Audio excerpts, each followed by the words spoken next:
Welcome back, Lindsay Chervinsky. How are you? I'm good. Thank you for having me back. It's so weird. I already know that you're good because we've been talking for like 20 minutes already. And we're like, oh, let's start recording so people think that we just started our conversation. There's a certain level We're, of we're like warming up. weirdness. We're Is that what doing we're doing? our vocal practice, like the practice I scales that you know. do. So we're doing our warm-ups. We had to do like comparative dog like status updates because you've got Q, who's amazing and wonderful, and I always enjoy seeing him. And then I've got the bane of my existence over here, Buster. So now we're good. You ready to talk about something we Yeah, both it's love? Go ahead.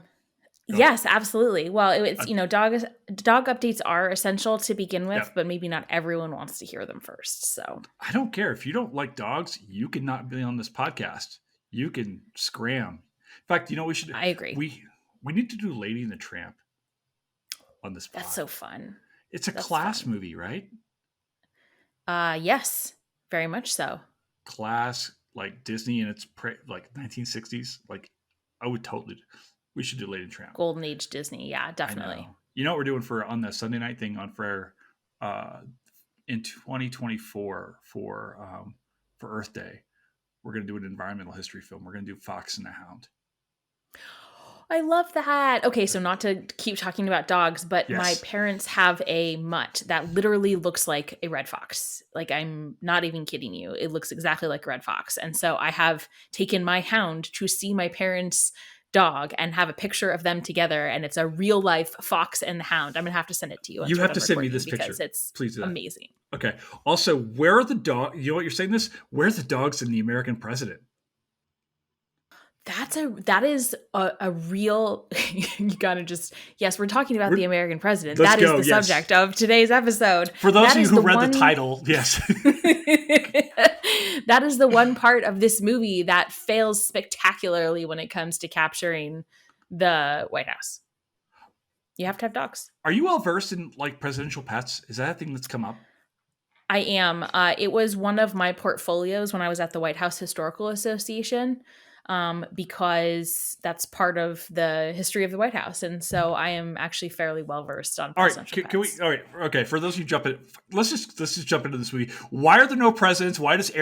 No pets? Why does Aaron Sorkin hate animals? Um, where's the tradition of pets come in for like where's like the presidential dog or cat or horse or whatever?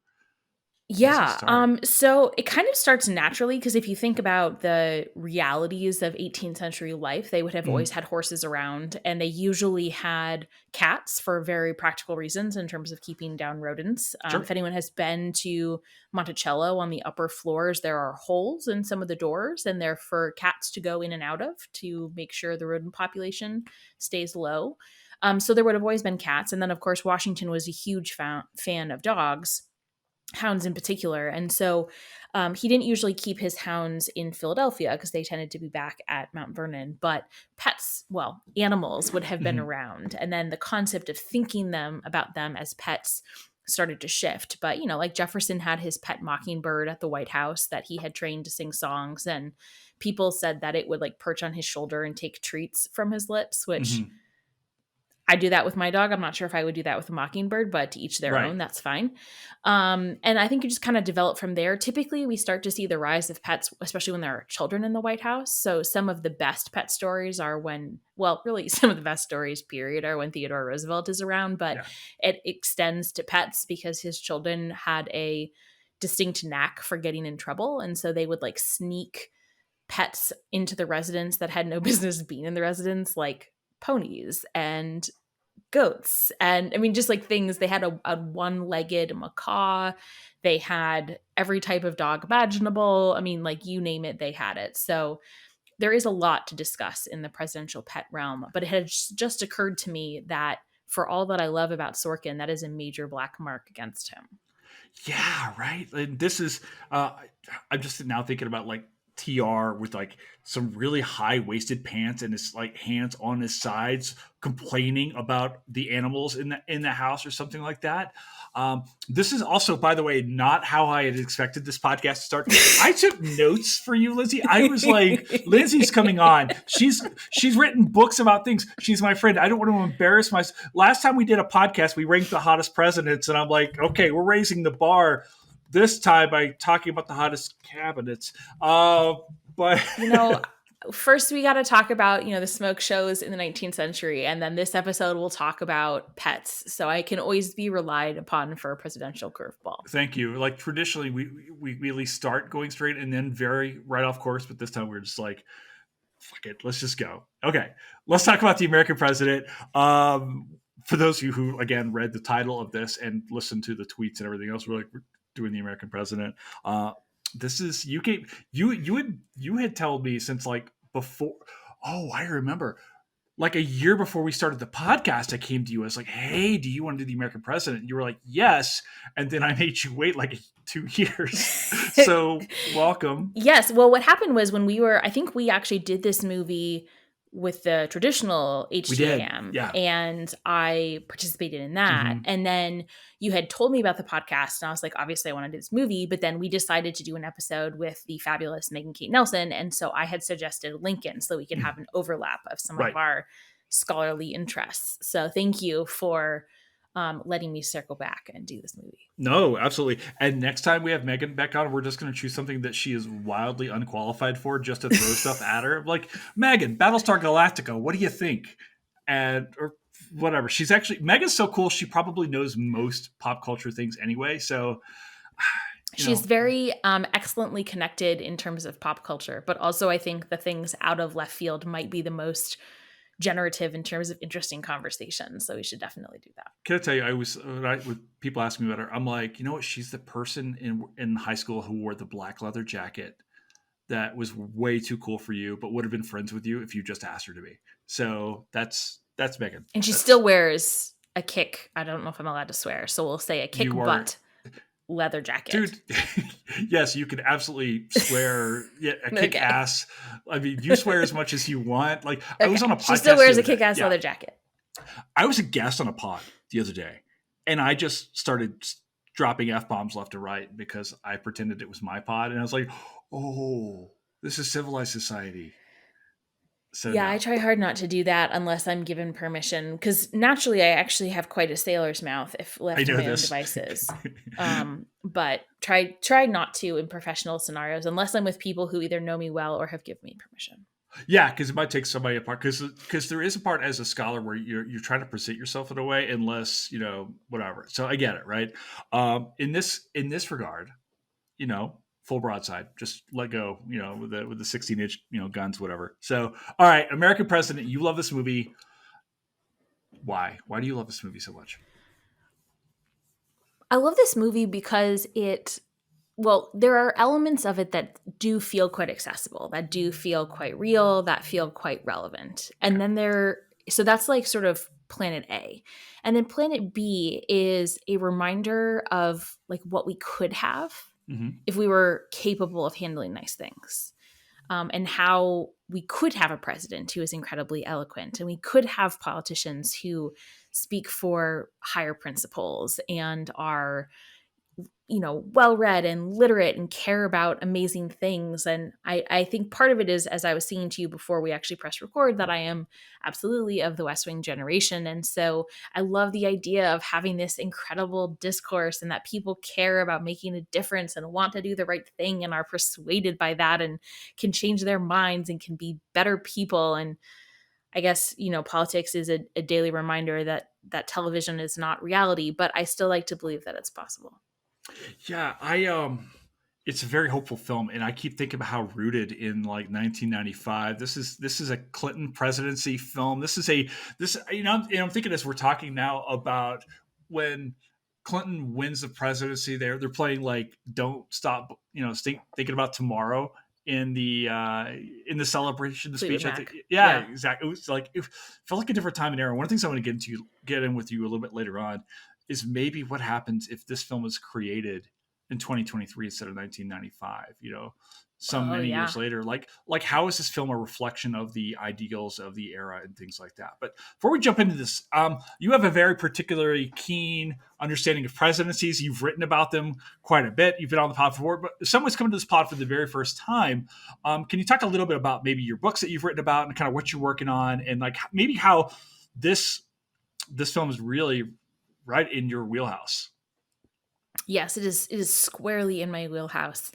I write about the presidency. I have been fascinated and motivated by trying to understand power and what people do with it. So that's sort of my motivating principle. And for better or for worse, the president is the most powerful person in the world, and has been for off and on for quite some time, and certainly has been the most powerful position in the United States since its creation.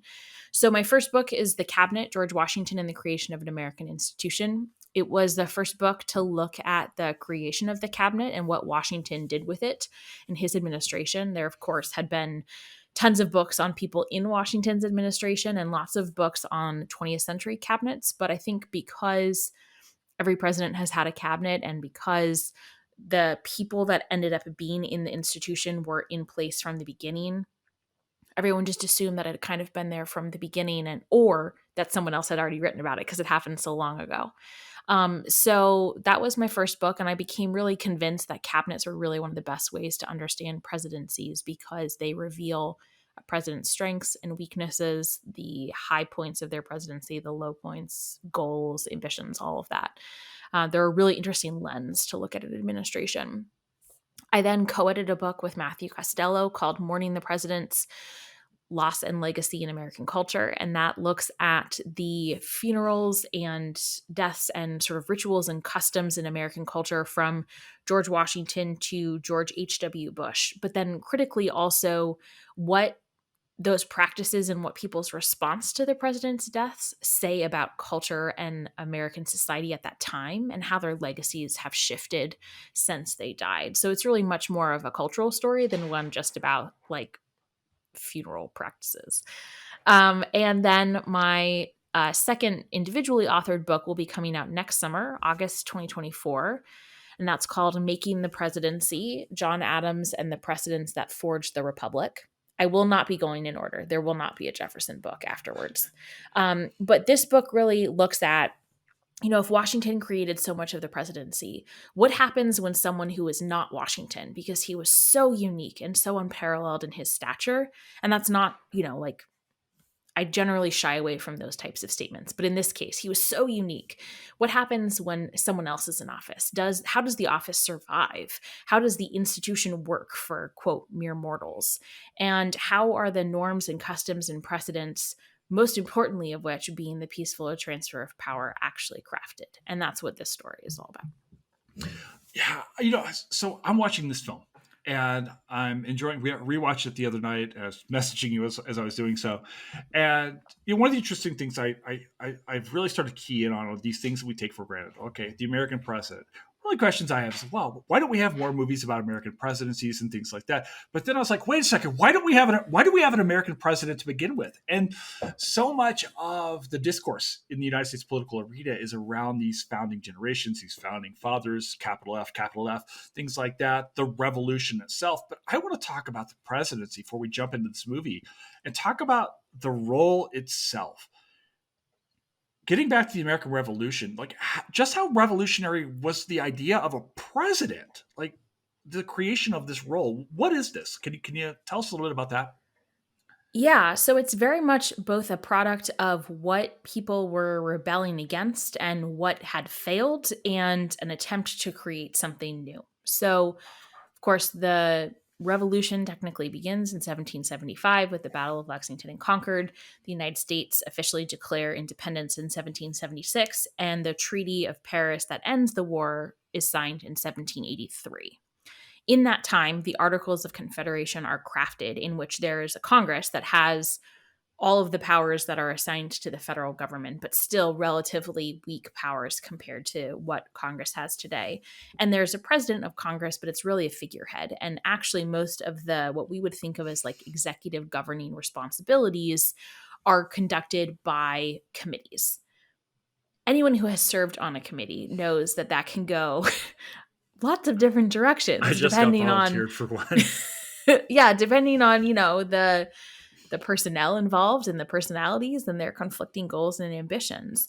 And so there was a recognition over that time that you sometimes needed to have one person calling the shots. And it doesn't mean that they're going to be all powerful or that there aren't going to be people or other institutions checking them. But especially in moments of crisis, you needed what they referred to as the energy that could be provided by one person, the person who could sort of take decisive action. And that realization became increasingly more prevalent over the course of the 1780s. And there were a series of crises that demonstrated both how completely impotent Congress was in general, but how important it was to have one person. And so when the delegates got to the Constitutional Convention in the summer of 1787, and they sort of threw out the old articles in a very nice little political trick, and decided to craft something new, there was a discussion of what should the executive branch be. They recognized right away there had to be a separation between the legislative power and what we would think of as executive power.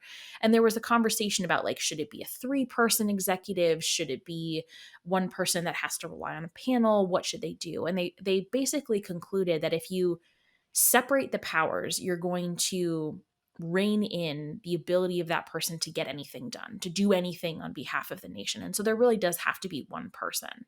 But of course, this was only 4 years after the end of the war. And so you couldn't have it be a king because that was not going to go very well. Most of the people that had fought in the war were still alive, and most of the people who were drafting this document had participated in some form or another in either the revolutionary government or the war itself.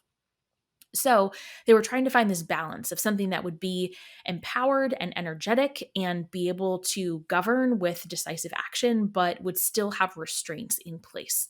And that was what they created. Now, the word president that we think of didn't actually really solidify as the title and the term until the summer of 1789, because they were debating what to call this person. So at the time, His Excellency was a common honorific for either former generals or governors. So that was one option. John Adams had a very lengthy option that he thought of that I think was something like His Elected Majesty and Protector of Our Liberties. That's not exactly right, but That's a it did not roll off mouthful. the tongue. Yeah, it did not No, roll not off so the tongue. much. And Madison was the one that had really pushed. James Madison was the one that had really pushed Mr. President, and he had Washington's tacit support for that. And so that title actually does not solidify until they're all in office, which I think is just one of a million examples about how we start with this written document in 1787, and then so much of it continues to evolve and fill out the messy bits once people are actually in place. Wow, that is a. Has the role changed like over time? Like as far as the president itself in these 200 some odd years that we've had, aside from January 6th, what's the role happen? Like what has happened with this presidency? You talk about how it's this messy bits of it filling in and so forth. How's the Yeah. presidency evolved since then? So, in some ways, it really hasn't changed at all. And this is actually, I think, a contribution of hopefully my book and a lot of other literature in the last like 10, 15 years. There was a trend in the scholarship or the historiography for the many decades before then that had really talked about how weak the presidency was until the 20th century, until presidents like Wilson and FDR. But if we look at Washington, and of course Lincoln is another great example, Washington took decisive action and kind of sidelined Congress pretty intentionally in matters of foreign policy and diplomacy over domestic affairs. He asserted executive privilege for the first time. So, things that we think of as being presidential responsibilities were very much in his portfolio, or he made them in his portfolio from the beginning. What I think is different is a couple of things. The presidency is much more of a 24-hour, 7-day a week, 365 days in a year job than it used to be. So it used to be that if the president went home for several weeks or even several months, they would, of course, correspond with the department secretaries, but it wasn't, I think, the all encompassing position that we think of today. And that's really because of the second piece, which is that the role of the federal government has grown so much compared to its responsibilities in 1789. When we think of things like, For example, in 1793, there was an outbreak of yellow fever, and there was a terrible pandemic in Philadelphia. At least 10% of the city's population perished. It was incredibly terrifying. No one knew what the cause was or how there was no cure at the time. And people fled in fear. And there was no expectation that the federal government would do anything. It was very much considered a local or a state issue. And so, contrasting that with our recent experience with COVID-19, there was a lot of expectation that the federal government would do something. So I think just the difference in expectations, and those expectations have produced more executive departments that have more responsibility and bigger budgets and all of those things. It's just amplified it to the nth degree. All right. Well, speaking of expectations, trying to figure out how to segue that into our case on Andrew Shepard here, our good president here. There's a certain expectation that the president is married. Yeah. In American history. I mean, we've only had, one bachelor president, you know this far better than I do, which is the impetus behind this entire film, The American President. This is a love story between Martin Sheen and, no, that's not it. That's, we'll get into my love for Martin Sheen in a little bit. So we get into this movie this is a movie about presidential relationships.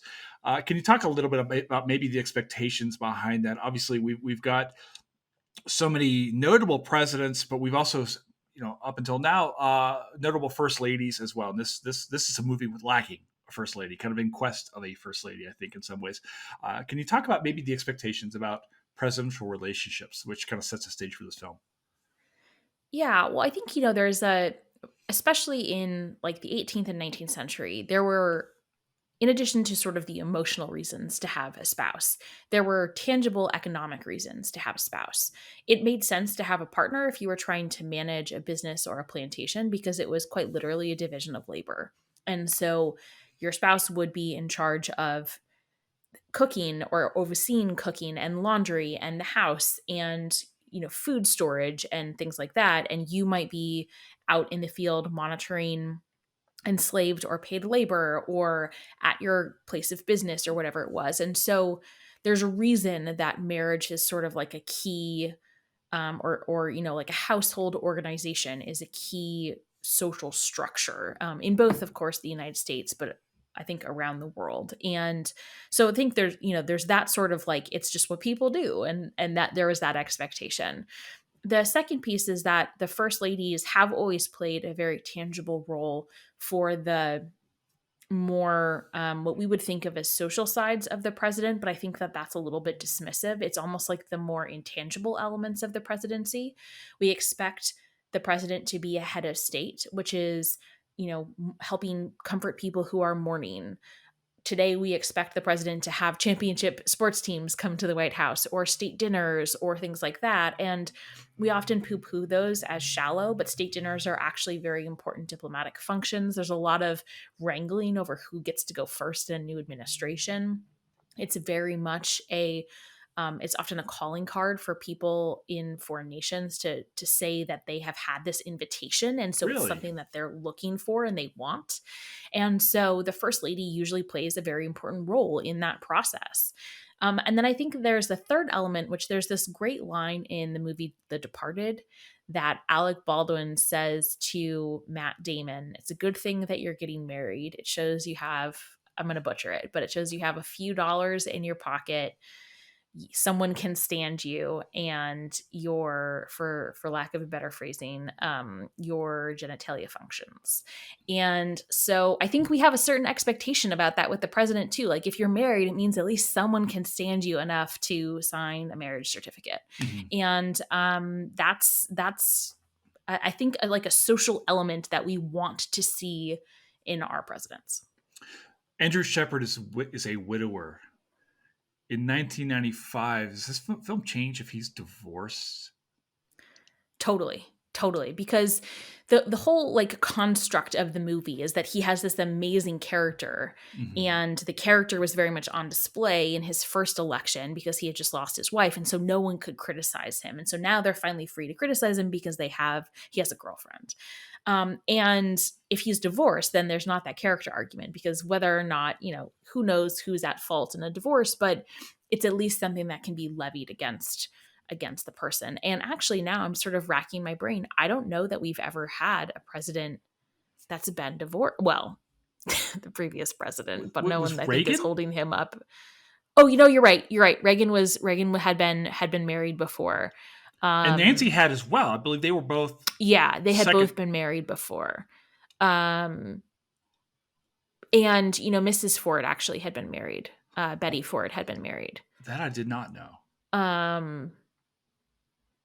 But I think divorced and not remarried would be a different scenario than like divorced and married again. Somebody found a liking to this guy after all, right? Like, yes, exactly. Like he has a redeeming quality. Right. And it kind of reflects in some ways like the way that Americans, at least in 1995 when this film was coming out, are still seeing like the idea of marriage and moral virtue as like this guy is good because he lost his love of his life. He's a widower. He's a single dad. He's not tainted by divorce. Well, and like, one of the big lines is that he is having relations with his girlfriend, and his daughter is in the White House while he's having relations. And so it's like, premarital sex. I cannot believe this is happening in the White House. Yes. I cannot believe this is happening in the White House. No one has ever had sex out of marriage in the White House. And so there is like this very much 1990s cultural fear around these things that I think is very pervasive. Doesn't that kind of speak to the power of like presidential nostalgia and like this like forced creation of memory where we like happily overlooked JFK's president? JFK is obviously the person I'm going to think about.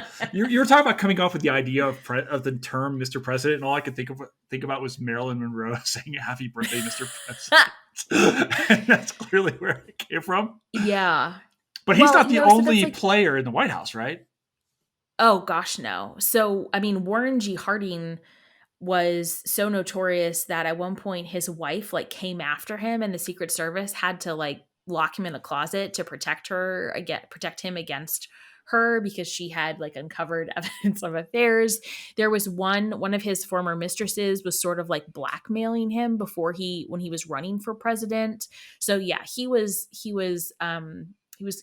had quite the stable of mistresses. But there were a lot. I think what's different is up until Clinton, most presidents had a tacit agreement with the press that stuff was to remain private.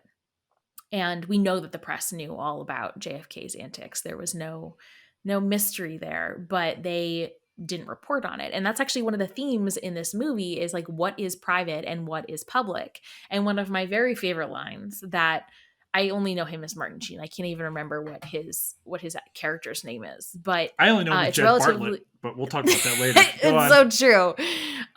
Sometimes actually, do you ever find yourself like wanting to make a comment about like President Bartlett as though he was a real president, and then you're like, wait, no, it didn't happen. I need to remember this. I feel like we're gonna derail this conversation into the West Wing, which we're gonna do a West Wing pod at some point in time. But people ask me like, you get this more than I do, I know, but people always ask me like, who's your favorite president? I'm like, Bartlett. I love that. No question, it's Jed Bartlett, obviously, but I don't even know.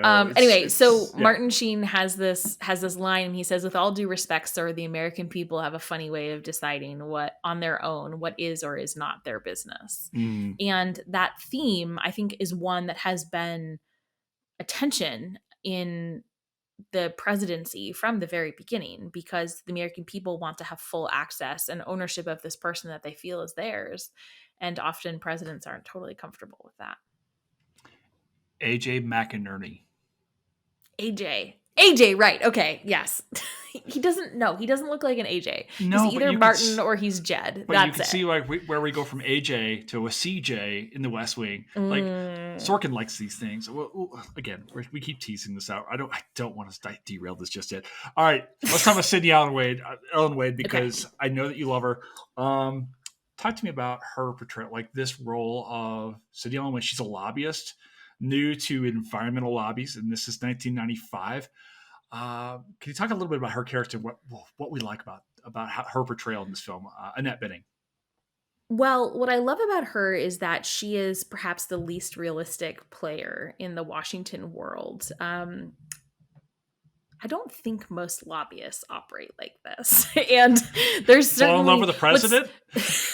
no, what I mean is like she is so wonderfully like optimistic and genuine and earnest. And I Mhm. mean like she's intense. She's a total ballbuster, but she's also just like wonderfully in awe of the White House and wonderfully in awe of patriotism and the elements of representing the nation. She gives this, when he asks her to the state dinner, she's like, I'm honored you've asked me to represent our nation. And he's like, it's just a state dinner, we're not doing espionage. But I love that like that earnestness, and that's the part that's like lobbyists are not earnest people. But yeah, I love that about her. And I love that she's sort of unapologetically herself and knows exactly what she has to bring to the table. She has the dress that she dances The blue with him dress. at the state dinner. She has the Oh, best back of like anyone in the oh world. my God, And yes. I am a very straight person, but she has a great back. And I wouldn't necessarily think that would be the part that would stand out, but it's a great back, great shoulders. So she's just delightful. And like I also love that she's like giddy about trying on dresses for a date. And I like that he portrays her as someone who is both intensely serious and intensely intellectual and really good at her job, but also does not take herself too seriously. And I think that that's really important. We don't really know a lot about her background, though, right? We don't know if she'd ever been married or anything. I don't seem to recall it comes up in the No, film, right? There's no, not. the most background information we get is when he's doing the defense of her at the end. And he says Mhm. that she like put herself through school and she's worked and she has these great degrees. And we know that she attended an anti-apartheid rally. That was when there was the flag burning. Mhm. Um, but other than that, we don't and she's from Virginia because he sends her the Virginia ham. But other That's than right. that, we don't know a whole lot of, and she has a relationship with her dad. Other than that, we don't really know much. She And she has picked a up French sister. somewhere. And she Yeah, knows French. Yes, she of knows French course. very well. How convenient they were speaking to the at the French embassy, But I was also like Yes. during that scene, he was like, "They're bored or they're drunk." I was like, "They're right across the table from you," They could probably hear you. and they speak Tables aren't that English, big. Yeah, right? totally. Totally. No, getting back to what you said just a moment ago about her back, I am also a very straight person, so I will take this opportunity to just You can piggyback rave off that. about It's her like, oh back, my God, she looks gorgeous in this film. right? She Amazing. is Annette Bening. And also, the thing I thought about this was how great the chemistry is between the two of them. So good. So Phenom- do, you, good. do you know who was originally cast in the role of Andy Shepard? No. Who? Robert Redford. That would have also been really good. It was Robert Redford. I mean, but I think Michael Douglas probably works better here. I think Redford's a little bit older, so they may have had to have Yeah, cast I think maybe someone older. also I think that I think Michael Douglas also like looks a little bit more professorial, Yeah, Like Robert Redford is almost too pretty. You yeah. know what I I mean? mean, you're talking to the guy who finished runner-up to the handsomest man in American history, to Paul Newman. I mean, that was pretty much it. It's like almost too pretty. Come on. I mean, we just did Spy Game a couple like nights ago, and this man still made Brad Pitt look normal. So Oh yeah, I mean, so yeah, you gotta have some realism in the movie, and so yeah, yeah, totally, poor one hundred Michael percent. Douglas, not handsome at all. It's just like, oh. Oh my gosh. Okay. I want to talk a little bit about the cabinets because the cabinets do play a role in this, and we see this much more in the West Wing later on when they've got more than 2 hours to play with this. I want to talk to you a little bit. Your first book is largely, like you're saying, about viewing the presidency and through the lens of the cabinet. Can we talk a little bit about, you were talking about the revolutionary idea of a presidency. Is the idea of a cabinet revolutionary over time? Is this as wild of a notion? Where does the idea of a cabinet come from, and how does this change over time? Yeah, great question. So the word officially comes actually from the British version. So I the was so hoping British it was had French. initially the British king had a privy council. And then when the privy council got a little bit too big to be a functional advisory body, the king started meeting with a couple of his favorite advisors in a small room off of the privy council chambers, which was called the king's cabinet. Cabinet was often used as a word, almost like we would use the word like study today, Mhm. or it was like a small sort of like private closet where The one would king's man sometimes go to cave. pray, or yeah, exactly. We're that close to So the having a king's presidential man man cave. clave. Right. Yes. So this group was called the King's Cabinet Council. And eventually they dropped council and just became known as the King's Cabinet. And the idea behind the King's Cabinet is like no one really knew who was in it, because it kind of the participation and the members sort of shifted depending on who was in favor at any given moment. There were no notes taken, so there was no transparency. It was very secret, and there were a lot of allegations of corruption and cronyism.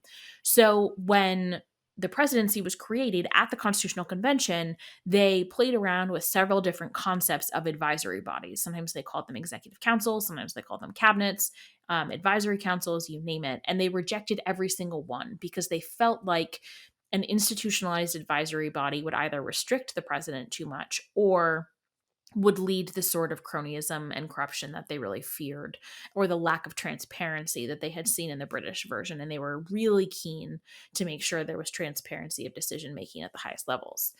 However, once Washington was in office, he didn't actually convene a cabinet meeting for 2.5 years into his presidency. And I think it was because he was very aware of these expectations and the rejections of these proposals. He had really relied on councils of war during the revolution. And the councils were made up of officers and aides de camp, but they would also bring in people locally that knew the terrain, or visiting dignitaries, whoever could sort of supplement their information. And so when Washington decided that he needed an advisory body, he basically copied and pasted all of his practices from the councils of war directly into the cabinet. What I think is revolutionary about it is, unlike a lot of other advisory bodies, and even today, the prime minister and the cabinet in the British version, you know exactly who's in the cabinet because in the British version, because it's made up of either people in the ruling party or some sort of, like cooperative power sharing arrangement. In the United States, we know who's in the cabinet because all of the department positions are Senate approved, but the president has no obligation to talk to them. He has no obligation to get their advice or to include them in the decision making process, really. And so the president gets to choose who their closest advisors are going to be. And sometimes it will be cabinet members, but sometimes it's also going to be family members or friends or former colleagues or people in the Senate. And so that malleability, that flexibility is actually what I think is really revolutionary. And great presidents take that flexibility and do amazing things with it. And bad presidents are completely crippled by it. I wonder, have you seen the film 13 Days with It's Costner? on my list of presidential movies, but I haven't actually watched all of it yet. So clearly I need to. Well, you bring that up as far as about the presidency. Presidents really choosing who they want to take information from, right? Because they may have the cabinet and so forth. And I'm totally not just running out words right now since you're muted. But for those of you who are listening right now, don't ask. But there was like this absurd, I'm sure all people who are in classrooms right now have this, but there was an absurd virus going around and I was leveled by it the last couple of weeks. So I was trying to be discreet and mute my microphone while I blowed my nose, and you totally blew my cover. We're known for discretion here over. Yeah, well, Kennedy is a great example of a president who actually I kind of say like, don't do this, because he had his actual cabinet, but then he had his kitchen cabinet in the White House. And the problem is not so much that he had a kitchen cabinet, it's that no one actually really knew who was calling the shots and who was making decisions, and like who was empowered to make decisions or to have influence or have the president's ear. And that level of uncertainty doesn't usually work. Where does the vice president figure into this whole idea of a cabinet? Because we don't see a vice president in this film, if I recall correctly. No, and I will not force this to jump ahead, but of course the vice president, or the lack thereof of a vice president, is a very interesting plot line in The West Wing. The vice president is the most worthless office in the United States, according to John Adams. It is the worst place to put someone of energy, like John Adams or Theodore Roosevelt. The first vice president, John Adams, was not invited to a single cabinet meeting. He was kept out of them. And that set the stage for the vice president really being quite distant from actual governing power and any responsibility. The first vice president to have any sort of a real relationship with the president was Walter Mondale and Jimmy Carter. But I think when we think of, like vice presidents today that really are involved and are sort of partners, the first one that I think of is Dick Cheney. Really? Wow. It takes that long to really, for us to have a vice president with that kind of Yeah, I mean, like authoritative Al measure. Gore and Bill Clinton worked together, and there are a lot of pictures of them, like Mhm. in the Situation Room or in classified briefings, things like that. But it is whoever you like place the start of that relationship with, it is very much a recent creation and one that was not there from the beginning. Well, then let's talk about our current president, who was also a vice president recently. What was that relationship with Barack Obama and at the time Vice President Joe Biden? Was that also a close working relationship? Were they friends? Like, what's that like? Yeah, well, so the challenge with talking about like recent administrations is that so much of it is still classified. Sure. So there's a lot of it that we still don't know. And my guess is that there's a lot of it that will come out once some of the key players pass away. Because a lot of times, the really good stuff, the really juicy stuff doesn't come out until later. Um, there, there were phenomenal memes about their bromance, which Oh were yeah. quite delightful, especially the ones that came out after the 2016 election about them, like, playing pranks were just amazing. And it does seem like they had a productive working relationship and that Biden was able to contribute a lot of very constructive things to the partnership, especially when it came to Congress, because he had so many longstanding relationships and a lot of institutional power in the Senate. I don't think it was ever as buddy as they made it out to be. I think there was always some tension. There's been a lot of reporting about how, Biden kind of has a chip on his shoulder because he's not from Harvard and Yale and, not the Ivy elite. And I think some of Obama's staff looked down on him and his staff a little bit. And so there was some friction there. But also, like, when people report on friction between Vice President Harris and President Biden's staff now, I'm like, yes, and like, please show me an administration that has not had friction between the staff of the president and the vice president. Like, that is very much par for the course because they're competing over jurisdictions and media attention. And, like, of course there's going to be conflict. So that doesn't really bother me all that much. Well, let's talk about some conflict in this film because ultimately we've got to have a central hurdle to come over, and naturally, of course, it's due to the woman of the film. Naturally, she's always to blame. Always to blame. I'm glad you also agree. All right, Lindsay Chervinsky on the record: women are to blame. That also have great. That's going to get me in a lot of trouble. So much. Fletcher. It reminds me. It reminds me of My Fair Lady at the end, where he's like, "Where are my slippers?" It's just like, the constant female existence. Where did you put my slippers? Oh my gosh, yes. We have a presidential scandal. Yes. Sidney Ellen Wade burned a flag way back in the day. Here's my question. She didn't even burn it. She was just present. She was there, right? And of course, this is coming out in '95. Bill Clinton himself is about to get himself a little scandal as well. Are presidential scandals universal? Like, does every presidency have its own scandal? Do presidency? I mean, Obama had a tan suit, I recall.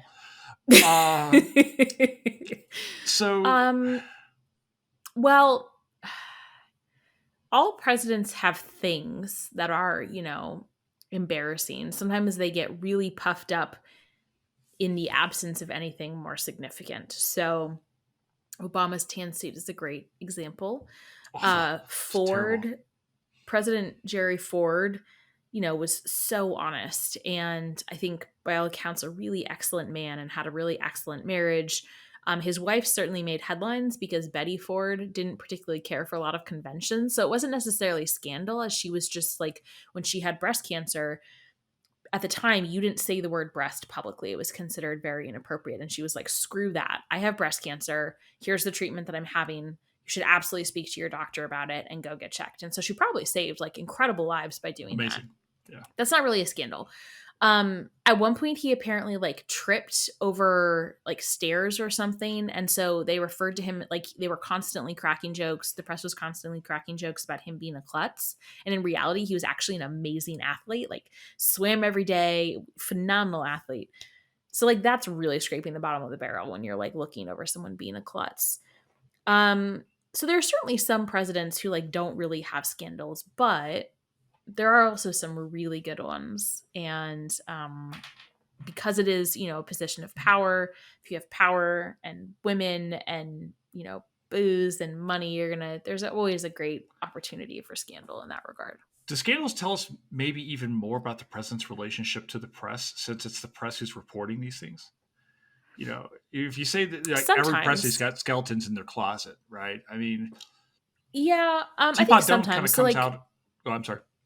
no, you're right. Teapot Dome comes out sort of towards the tail end of Harding's, and what's really interesting is actually, I think some of the much bigger scandals come out after that and are not really remembered as much because they're not as catchy. There was a great book that came out early this year called Crooked, and it was about a lot of the scandals that occurred in the Department of Justice that were uncovered after Harding had died, about his attorney general, I think it's Harry Doherty. And those were frankly far more nefarious than Teapot Dome. So that's an example of not necessarily press, but like certain senators banging on the news. I think like another example of that, I think it's not necessarily that they show the relationship between the president and the press, but they often shine a spotlight on what society is concerned about at the moment or what politicians are preoccupied with. So a great example of that is what's called the Petticoat Affair during Andrew Jackson's presidency, when the wives of Margaret Eaton, also known as Peggy Eaton, who was the wife of John Eaton, who was the Secretary of War under Jackson, they had apparently had sexual relations before they were married. Now they went on to get married, but this was quite inappropriate at the time. And so the other women in the cabinet, the other wives of the cabinet secretaries, refused to socialize with her and cut her socially. And Jackson was furious about this and demanded that the cabinet secretaries make their wives fall in line. And you can imagine roughly how well that went. The secretaries wisely said, "We want no part in that." And so he refused to speak to his cabinet for a year. And it was the talk of the town. It was covered in the newspapers. It was absolutely the peak of Washington society gossip and entertainment. And that said a lot about both like what were the social norms at the time, but also what were the cultural divisions within the Jackson presidency. And often their divisions over this one social issue reflected a lot of other differences as well. And so I think it just tells us a lot about the moment that they happen to be living in, and can reveal a whole lot of other things. I want to talk about the West Wing. I've been wanting to talk about the West Wing forever. We're going to talk about the West Wing next year when your book comes out. I watched this, I think it was Saturday, and I messaged you, and I'm like, I can't watch this movie without thinking about the West Wing. I mean, what do you think? I mean, do you have that problem too, watching this movie and not... The Martin Sheen thing is a real problem for me. I'm like, that's the president. So the thing is so I mean, first of all, the screenplays are both written by Aaron Sorkin. Mm-hmm. Aaron Sorkin is known for having people he really likes to work with and then working with them again and again. And he does this both in the theater and in movies. And so that's why you see a lot of the same players. So like, for example, Joshua Malina has a relatively small part in this movie. He's one of the staffers at the environmental agency, and he comes on as Will in The West Wing later in the show, and he's initially like one of the press writers, and then he becomes the director of communications. So like you see a lot of the same people, but there are also a lot of the same themes, like the personal life versus public life, what is secret, what is not. You see a lot of the same tropes, like the president doing unexpected visits. In this movie, it's to a flower shop. In The West Wing, it's to a bookstore. Use a president who was a former professor. I mean, like, they're just a He's lot nerdy, of the same things, right? And they're teasing him. He can't cook. Yeah. So I think thinking, there's a lot there, but then there's also just a lot of this aspirational, like, politics should be something better and trying to appeal to the better angels of our nature, and that, inspirational uplift, and of course the witty repartee, which I never tire of. So if you didn't think of The West Wing, I would have thought you would have been hit over the head. yeah, I mean, I want to go watch 7 seasons right now and root for Josh and Donna. That's all I really want to do. I mean, I usually watch like 1 through like halfway through 5. And then I think I usually jump to like the second half of season 6. Cause there's a chunk in there that you don't really need to watch because it kind of gets off. Well, after Sorkin leaves after 4, yeah. And then it changes a bit and they kind of find their way. It takes them a little while to find their way, but they do. To be expected, right? I mean, how do you leave? How do you come back after Sorkin? And of course, they're trying to talk about new presidencies, Jimmy Smits, Alan Alda, who was also awesome. God, we're not going to ruin a podcast that hasn't taken place for like another year, have we? So, I have to tell you, I like shouted when Josh and Donna finally got together. I was on the couch yelling. I was like, I distinctly remember, so, when the show first came out, this was back before streaming was a thing, when you would actually like have to watch it. And I grew up in a fairly strict household, and there were like only like during the week, there were only a couple of shows I was allowed to watch live because I had homework and other things. So very strict household. But one of the shows was The West Wing. And I distinctly remember, I think it was Thursday nights. Maybe it was Wednesday night. Either way, it was Wednesday or Thursday night. And I distinctly remember that episode and then like going to school the next day and being like, oh my God, because it was like a cultural thing. And it was huge. I'm realizing now your West Wing was my ER. So, because I'm a little bit older than you, and I didn't watch West Wing in its initial run. I didn't watch West Wing until like 2009, 2010. No, it was like 2011 before I watched The West Wing. I remember I didn't watch it till I'd moved to Kansas. In some ways, I almost like wish that I had had that experience of being able to watch it. I watched it like when it was first on TV. Sure. And then when my husband and I started dating, he hadn't watched it. So we went through and we watched it together. And so I kind of got like the fresh experience. But there's something so epic about being able to see it all at once. Oh, it's so good. I'm ready to like go back and watch. Someone asked me the other day what I will binge watch, and I'm like, West Wing, 22 episodes, 7 seasons. Let's go. Like, I don't know how they kept going. That pilot is in some ways like probably one of the best pilots that has ever been created. And you don't see Martin Sheen till the very end of the show because really the show was about the cabinet or his core. Really about the White House staff. I don't know. Did you ever listen to the West Wing Weekly podcast? I was going to ask you because you brought up Josh Molina, and yes, it could be like in my mind, West Wing is just below Downton Abbey in my life. Okay, so yeah, it's up there. Yes, I love it. So if I say he gave him the knife, you know what I'm talking about, Charlie. We're getting really deep here. Anyway, for fans of The West Wing, if you have not listened to the West Wing Weekly, it's really fun because it's Joshua Molina is one of the characters that's on it, and he's one of the co-hosts, and like they interview a lot of the actors, and you just get so much amazing stuff from like behind the scenes. One of my favorite episodes was them talking about when they filmed with Yo-Yo Ma.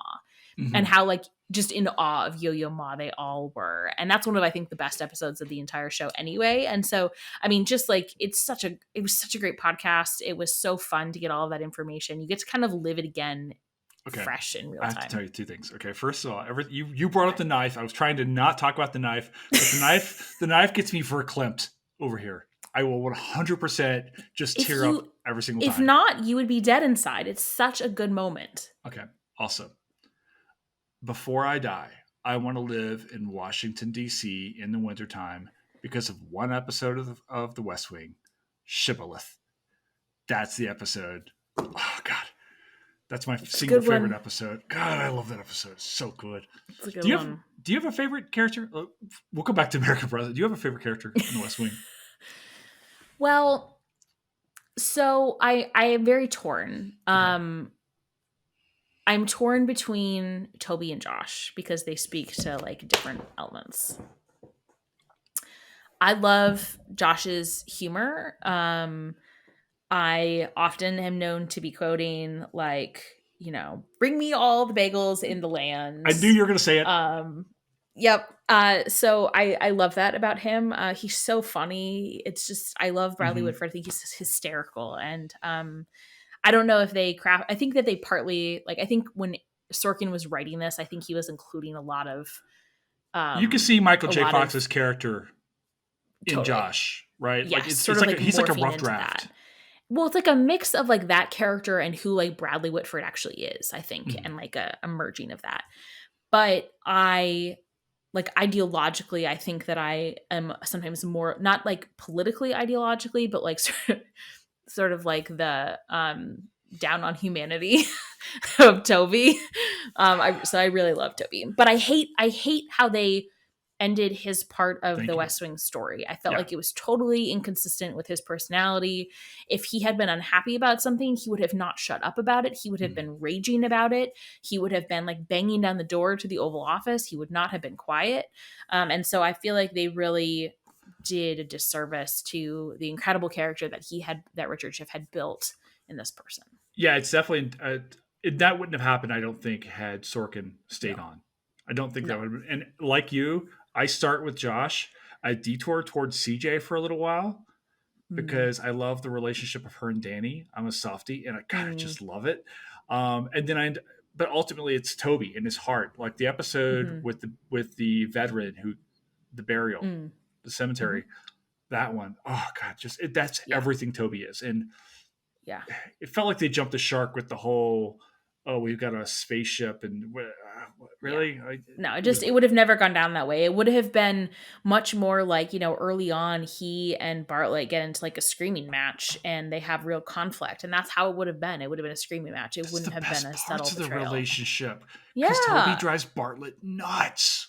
Yes, because he's usually right. Yeah. All right. Yep. Totally. We've talked about our beef with West Wing. Let's come back. Let's talk about our beef with the American. Oh, also, I need you to forget all the good parts of that conversation. So when we talk about the West Wing, okay, yeah, not a problem. Well, there's 7 seasons worth. I think. We're also doing the John Adams series anyway. We have other pods to do.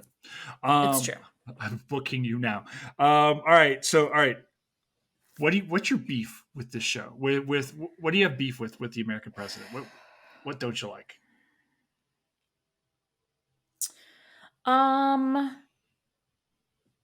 Well, it's because it's not a 7-series show. There's less to dislike. And I enjoy a whole lot of it. One of the issues I've always had a little bit of a problem with Sorkin's writing is that the strong characters tend to be the men. And the like nice bit side players tend to be the women. So the wives that help Sydney escape in the car, or the advisor. To me, in my mind, what's her name? It's Nancy, but it's not Nancy.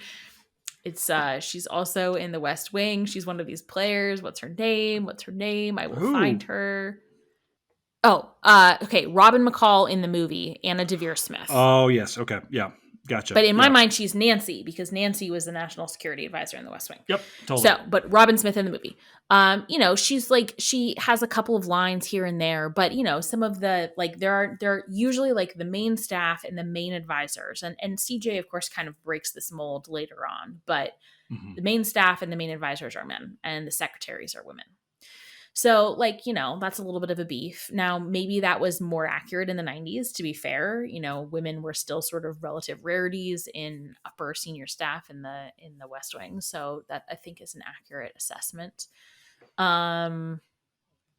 DuPont Circle is not where you would go if you were coming back from the Capitol. It makes no sense to drive into DuPont Circle. If you're driving from the Capitol to the White House, you're going to drive down Pennsylvania Avenue. So that like logistical element, as someone who's spent time in DC, it makes no sense. There are plenty of circles that are confusing. DuPont Circle is not one of them. But these are really fairly piddly problems with the movie. Do you have beefs? I got one beef. And I think Okay. this is an interesting thing with the way we're looking at presidencies in 1995. I messaged you about this the other day. There's a picture, a portrait of Andrew Jackson in the Oval Office, right? And so much of the way the presidents aren't shy about who they put portraits of in the Oval Office. I seem to remember Barack Obama was very, very deliberate in who in the portraits that he chose to have in the Oval Office, ideas of people who they model after. I think maybe it's kind of reflective, and I don't think we'd see Jackson in the Oval Office if this film were made today, because we see this, and also we see Leo McGarry in The West Wing talking about Jackson and his big hunk of cheese that he would dole out to people who would come by the White House during his presidency. I think it's an interesting way a subtle but interesting way to say that people are looking at Jackson differently in 1995 than they are in 2023. Obviously, with my own intellectual background, I do not like Andrew Jackson at all. I think he's a first-rate villain, and I hope he's burning in hell. So I'm not a fan. But yeah, so it also, I get why, because the idea that Jackson styled himself as a man of the people, and obviously Andy Shepherd is also doing that. But it's Jackson. Well, it was also, I mean, it's a very, so in the Democratic Party for a long time, there was the Jefferson Jackson dinner, the JJ dinner, which was like one of the big annual dinners. And it was like a big deal to be given an opportunity to speak at that. And it was like one of the events that if you were an up and comer, you really wanted to be at. And so, Jefferson and Jackson were the two lights in the Democratic Party for a very long time. And you saw that, this is actually a fairly accurate reflection of what presidents would have done.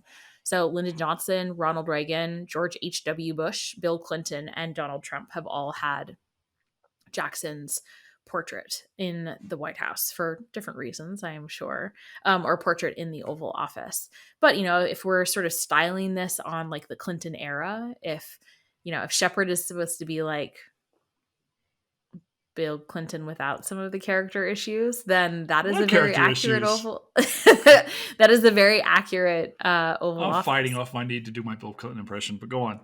So, it's a very accurate Oval Office, and you're right. I mean, presidents are very intentional about who they select and who they want to have and who they choose to highlight, and it says a lot about who they admire and who they're looking to for guidance. One of the more interesting elements when Biden came in, most of the time, usually presidents had a very large portrait of Washington over the fireplace, and then sometimes they would have ones flanking. And instead of one large portrait, Biden has a bunch. He does have a portrait of Washington in there, but he has like Hamilton and Jefferson facing each other, and he has like a whole gallery. And so it is really interesting to see the choices that people make and how intentional they are about using art to showcase their values. All right, you've written about presidents, cabinets.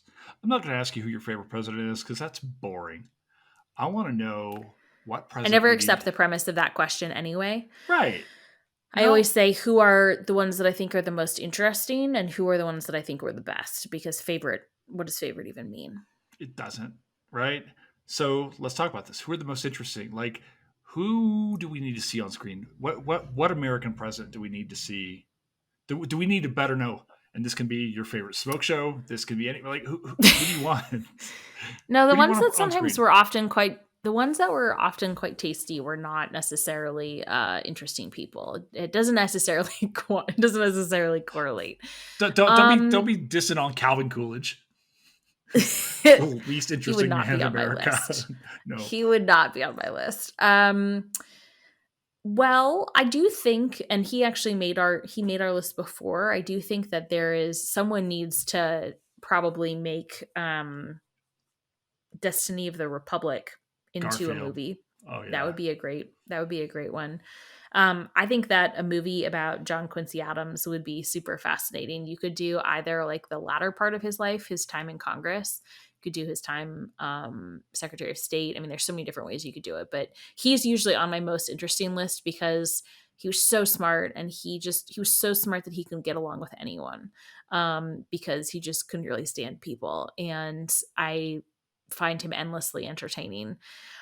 I think there have been some attempts to put him on film, although I don't know that it's been done super well, as Theodore Roosevelt. He's my other most interesting because he's never boring. I don't know who you would have play him. He would be one of the harder ones to cast because he had such a distinct face. He has like a very almost like round, such a square jaw. So There was talk really... that Leo was going to do back when the when the trilogy of books came out about the rise of Theodore Roosevelt, Theodore Rex, which I still think is the best book name ever heard, and Colonel Roosevelt. DiCaprio was supposed to do him, but DiCaprio doesn't really have the body type, but that can be. I don't see DiCaprio as our guy, and I don't know.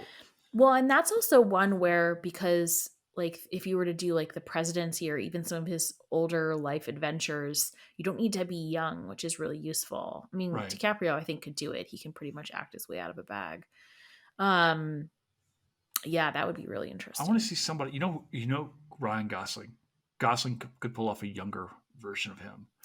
But his face is so long and narrow. And I think with presidents, I mean, one of the real challenges with presidents is like, we know what their faces are. It's not like a historical character where we don't really know what they look like, or a made up character.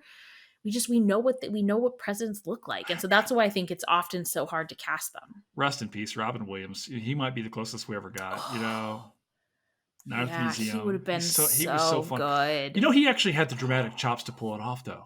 Right? I don't know that we could have seen it like after, but... And like Theodore Roosevelt had this like almost like this ebullience to him, and like his teeth, and like he was just, and he would have been great at that. Well, I think we missed our shot. Yeah. Just another reason to get sad about. All right, we have to pull this out. Dumb time. We're going to talk about Robin Williams being sad.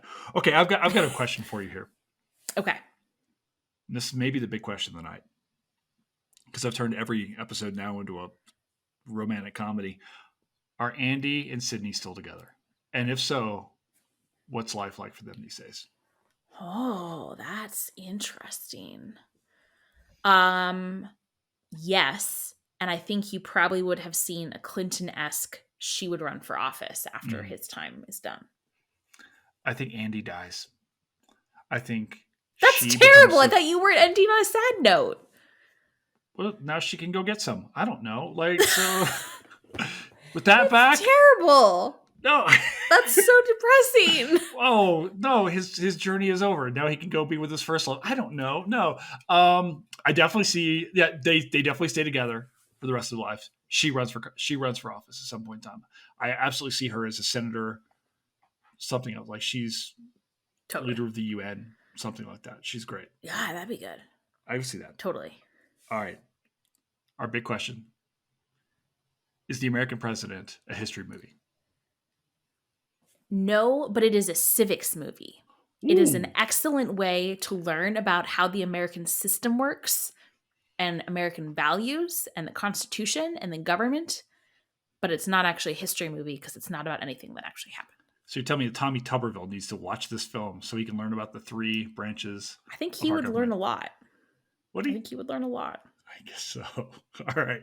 All right, Lindsay, we have had a blast talking about the American president. Where can people find you when you are not here talking about the love lives of fictitious presidents?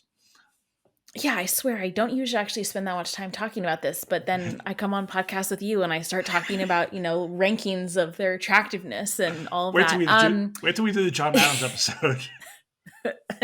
Yes. Abigail Smoke Show? Yes. Yes. Oh my God, we're gonna have so much to talk about there. So so I am trying to figure out which social media app is going to survive. I'm on all of them right now. I'm trying to figure out what's going to come out on top. I think the best way though, actually, is I have a newsletter. It comes out every month. It's called Imperfect Union. It's free. I never spam people, only one email a month. I usually include an essay and then links to other things like this excellent podcast and op-eds and then whatever else I've done in that particular month. But it's probably the best way to stay in touch and get updates and things like that. Awesome. Lindsay, thank you so much for being here. My pleasure. Thank you for having me. All right. Hold on. Let me hit pause here.